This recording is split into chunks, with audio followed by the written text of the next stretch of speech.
Interesante porque salió un informe de la Universidad de Cambridge que estuvo analizando cómo iba mutando, cómo iba cambiando el cuerpo de los seres humanos a medida que iban consumiendo cannabis, que iban fumando marihuana, por ejemplo. Y lo que dice es que hay un resultado diferente entre cómo reacciona el cuerpo de las mujeres y cómo reacciona el de los hombres. A tal punto, dice este estudio, que aquellos hombres que consumieron por lo menos desde los 21 hasta los 30 años tienen más posibilidades de desarrollar esquizofrenia. Estamos en contacto con Alejandro para hablar sobre este tema, para ver qué dicen otro tipo de estudios, que es neurólogo. Alejandro, ¿cómo estás?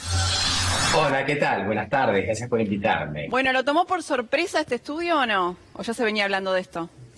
Bueno, en realidad hay muchos trabajos de este tipo que van agregando data. Las conclusiones no son siempre las mismas. Primero es importante aclarar que un mundo es el del cannabis medicinal. Bien. Y otro mundo es el del consumo problemático de cannabis en menores de edad, hablando de fórmulas altas en THC. Pero yendo al estudio, mira, estos estudios hablan de una asociación estadística. Te pones de un lado personas con consumo severo en la adolescencia de alto THC. Y eso lo correlacionas, investigás, ves los resultados con tasas de esquizofrenia elevadas. Y ahí te surge una correlación, pero en realidad eso hay que desglosarlo muy bien. Primero que muchas veces te vas a encontrar con pacientes que tienen otro tipo de consumo agregado al consumo del cannabis. Estamos hablando de por ejemplo, cocaína, alcohol, drogas sintéticas, el propio tabaquismo que se agrega. Y de todos modos, volviendo a los trabajos, que yo te decía que hay una asociación estadística, hay como teorías para interpretar si hubiera una correlación. Tenés una teoría que sería la tóxica, digamos, teóricamente el cannabis, provoca el daño. Eso no se comparece con el incremento del consumo tan importante en las últimas décadas de cannabis en el planeta y que no haya habido un incremento paralelo así de la esquizofrenia.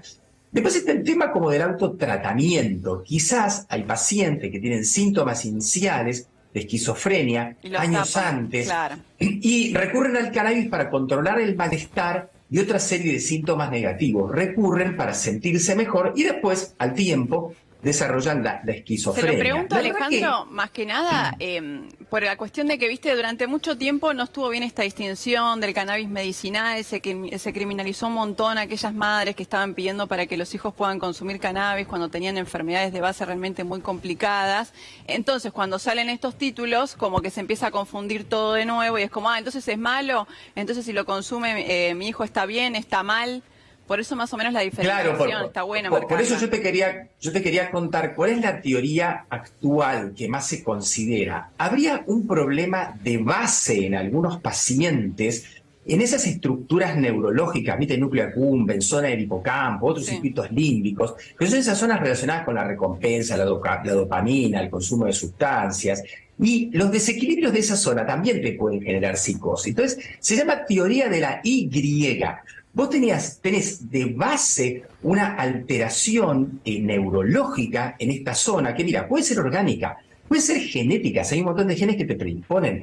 Puedes haber tenido un trauma infantil, puede ser una alteración del neurodesarrollo. Bueno, vos tenés ese daño allí y te va a dar primero ese daño un consumo problemático durante la adolescencia y después se va a manifestar de otra manera durante la adultez en forma de esquizofrenia. De hecho, te cuento que hay un montón de genes que pueden dar esquizofrenia.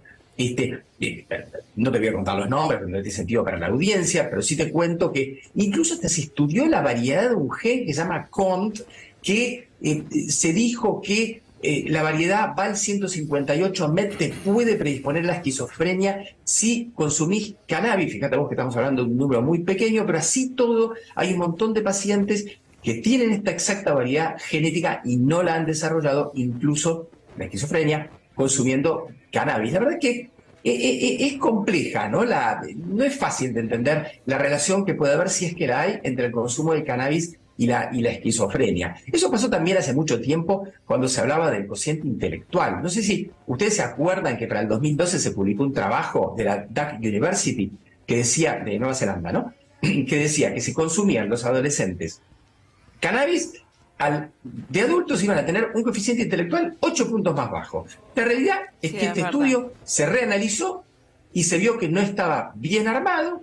Fíjate vos que se tomaron el trabajo de diseñar 2 trabajos donde estudiaron a gemelos idénticos, que uno consumía y otro no consumía, y no encontraron diferencias de cociente intelectual. Así que es complejo este tema, no es tan fácil, por supuesto que siempre el consumo problemático de cualquier droga no es bueno, cannabis o cualquier otra cosa, y hay que atender claramente a los factores que te pueden llevar a eso, porque eso no es correcto.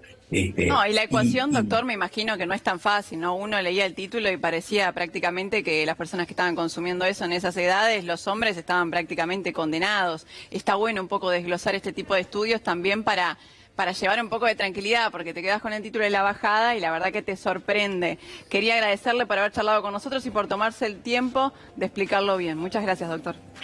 Gracias por invitarme y bueno, justo ese era el mensaje que quería dar. Que termine muy bien el día y saludos a todos los televidentes. Gracias.